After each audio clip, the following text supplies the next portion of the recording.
vamos a complementar el sentido del mundo. El mundo,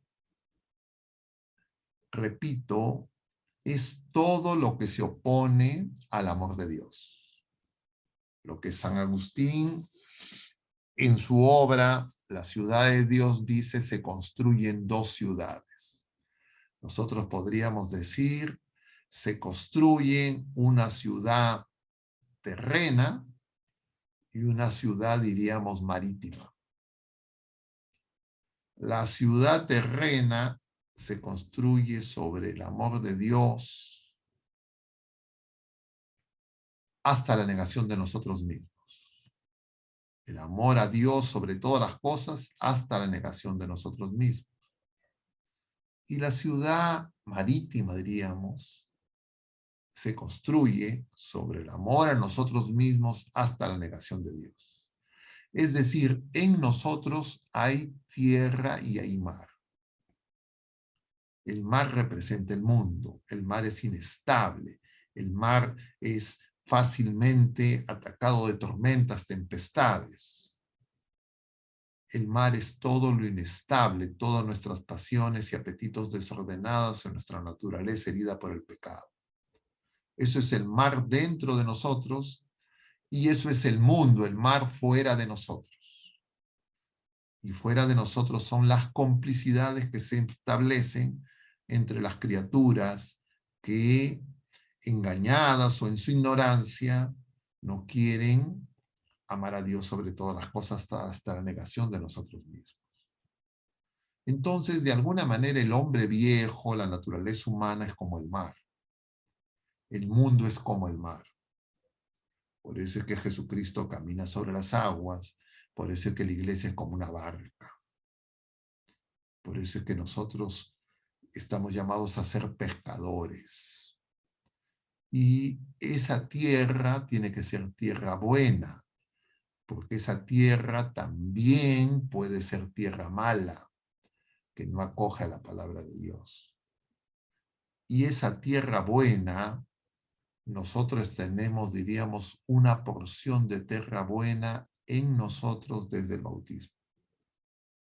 El Señor ha acampado, ha puesto, diríamos, esa arca como la de Noé, en ese diluvio, en el bautismo, y hay una tierra buena donde el Señor puede crecer. Y eso nos lo tiene que descubrir el Espíritu Santo. Y en nosotros, por eso Jesucristo va a decir, lo hemos visto, capítulo 16, que Jesucristo nos va a decir que el Espíritu Santo, el Paráclito que Él va a enviar, va a dejar convicto al mundo. Convicto al mundo significa que va a quedar en evidencia que el pecado es lo más terrible que le puede pasar a las criaturas humanas, a cada uno de nosotros y a la humanidad entera, que el pecado actúa en nosotros y fuera de nosotros, porque produce daño en nosotros y produce daño en otras criaturas humanas, y también en la creación entera. Y entonces el pecado está en nosotros y también está en el mundo. De distintas maneras se va organizando, con esas formas de mentira institucionalizada, que son las ideologías, los engaños, que nosotros muchas veces, viviendo en pecado, los utilizamos como argumento para autojustificarnos, para expulsar a Dios. Y entonces, eso es el mundo. Pero ese mundo va a ser convicto, se va a evidenciar en nosotros, en nuestra conciencia, en ese juicio que se va a hacer sobre el mundo, y el juicio que se realiza en nuestra conciencia es el juicio que el Espíritu Santo hace cuando nosotros nos dejamos mover por el amor de Dios. Y eso es lo que nosotros ejercitamos en nuestros exámenes de conciencia. Cuando nuestra conciencia es recta. Es decir, cuando, por lo menos en el deseo, queremos amar como el Señor ama, queremos vivir la vida nueva de hijos de Dios. Así todavía eso no sea una realidad acabada en nosotros, eso es santidad. Y entonces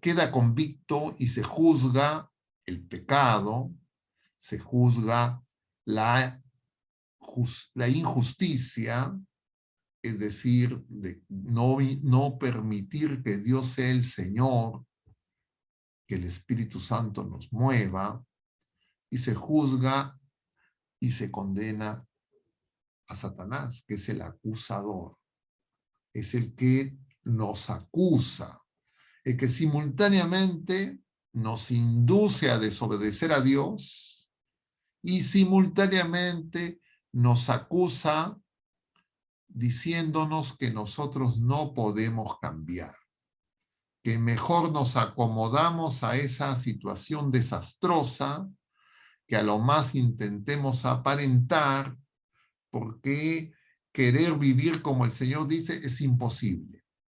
Entonces el Espíritu Santo nos dice no, que ese acusador está condenado, que ese acusador no tiene que ver con nosotros, que no es nuestro amigo y nos miente y nos engaña, y por eso viene como abogado, como paráclito.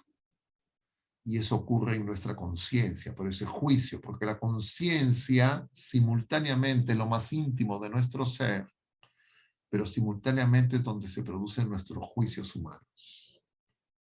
Entonces nosotros permanentemente juzgamos distintas situaciones, distintas circunstancias y a partir de nuestros juicios decidimos.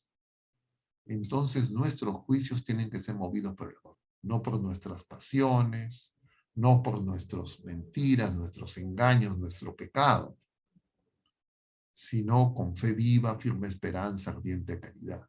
Y entonces el Espíritu Santo da testimonio de Jesucristo en nosotros, en los discípulos, en los que queremos seguir al Señor. Y nosotros cuando en ese examen, en la oración, nos damos cuenta que es así y deseamos esa vida nueva, esa vida de hijos de Dios y dejar atrás el mal, nuestras propias hipocresías y pecado, entonces es porque el Espíritu Santo está ya dando testimonio en nosotros. Nosotros estamos saliendo de esas corrientes, de esa tempestad y estamos llegando a puerto, estamos llegando a tierra firme, estamos empezando a apoyarnos en el Señor, en Jesucristo.